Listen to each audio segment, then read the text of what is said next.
Welcome back, Rising Rebuilders, to the Daily Wisdom Podcast. I'm Liam, and today we're diving deep into a topic that, honestly, doesn't get nearly enough airtime.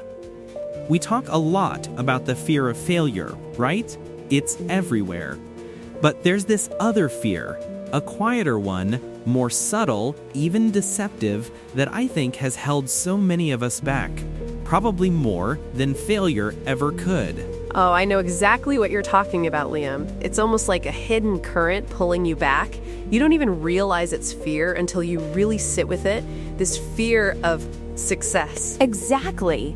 And it's so sneaky because failure, you can see it, it's tangible, you can point to it, analyze it, explain why it happened. But success? Success changes everything.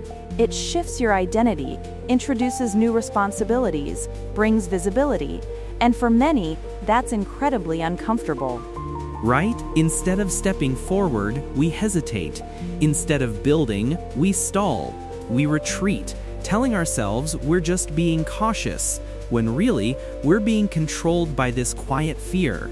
It's a master illusion, as Winston Churchill famously put it, nothing to fear but fear itself. Not because fear is harmless, but because it magnifies uncertainty and shrinks your perception of what's truly possible. It's so true. I've seen it in my own life.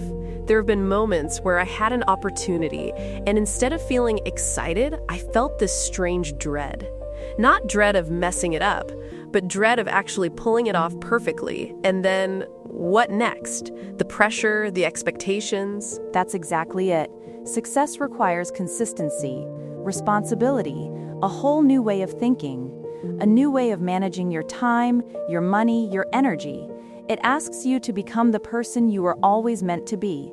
And that's where fear tries to negotiate, tries to keep you in your comfortable, familiar box. But today, we're not negotiating, we're deciding.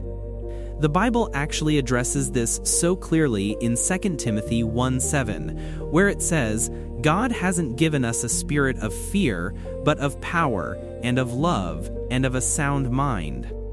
That means fear isn't our inheritance, it's not our assignment, it's not our identity.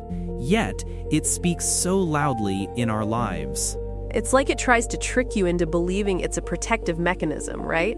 Like, oh, I'm just being smart by not taking that risk.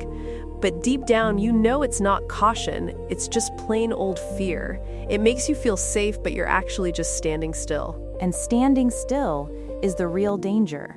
Imagine every rising rebuilder making an intentional decision, not casual, not emotional, but intentional, to step into success, to embrace ownership, discipline, vision. What if they actually took hold of a blueprint, like the one in the West Philadelphia Billionaire Society, and applied it? What if they truly succeeded? That question alone, what if they succeeded, unsettles some people, and it's fascinating to observe. Because success means showing up differently. It means managing things differently, having new boundaries, saying no to some things and yes to others that might push you way out of your comfort zone. It's like becoming a bigger version of yourself, and that can feel daunting. You're not just changing your bank account, you're changing who you are, how people perceive you, how you perceive yourself, and that internal shift is a huge hurdle. Totally. It requires a new way of being. But here's the thing, fear is not the signal to stop. It's the signal that you are approaching growth. Fear thrives inside comfort zones, but it loses its power the moment you move forward with clarity and conviction. It's a test, not a warning to retreat. That's such a powerful reframe, Selena. Fear as a signal of growth. So, what does that look like in practice? It means you take a different posture. You examine your opportunities honestly.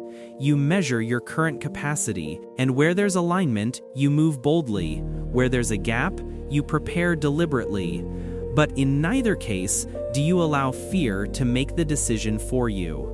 Because you're not a passenger in your life, right? You're the driver, and fear does not get the steering wheel. I think so many of us have been handing over the keys to fear without even realizing it. We justify it with prudence or realism, but it's just fear in disguise. Exactly. When you reflect, you start seeing clearly that many missed opportunities weren't because you lacked ability, but because you deferred to fear. Now, with this renewed awareness, it's time to make a shift. Reclaim authority over your thoughts. Step outside the familiar. Move forward even when the outcome isn't fully visible. And when you do that, fear begins to shrink. Not because it disappears entirely, it's a human emotion after all, but because it's no longer in charge. You've stripped it of its power to dictate your decisions. You're looking fear in the face, not emotionally or dramatically, but decisively, and you're moving anyway. I can totally relate to that feeling of deferred opportunities. I remember a few years ago, I had this idea for a side project. It was exciting, but then the what-ifs started creeping in. What if it actually took off? What if I had to manage a team? What if it meant less free time? All these success scenarios suddenly felt like burdens. That's classic fear of success right there. It turns the positive into a negative. It's not about the risk of failing, it's about the perceived risk of succeeding and everything that comes with it. The added responsibility, the consistency, the new identity you'd have to embody. And that's the core question, isn't it? How has fear of success, not failure, caused you to hesitate or delay your next step? Think about that for a moment. Where are you avoiding growth because of the responsibility that comes with it? It's a tough question to answer honestly, because it means admitting you've been self-sabotaging, not out of incompetence, but out of fear of thriving. For me, it was definitely in expanding my network. I loved my small, comfortable circle, but growing my business meant meeting new, influential people, and that felt like a huge leap. Yeah, visibility is a big one. It's easy to hide when you're small, but success often demands you step into the spotlight. So for everyone listening, what practical action can you take today that moves you forward, even if fear is still present? Don't wait for fear to vanish. Act while it's still there. And that's the key. You trust what God has placed inside of you. You trust your ability to learn, to adapt, to grow. You refuse to take a back seat to your own destiny. Fear may speak, and it often will, but it absolutely does not decide for you. It's a choice every single time. I love that. It's about taking intentional steps, even if they're small ones. For me, it meant just sending one email to someone I admired, just one, and the world didn't end. In fact, it opened up a whole new conversation.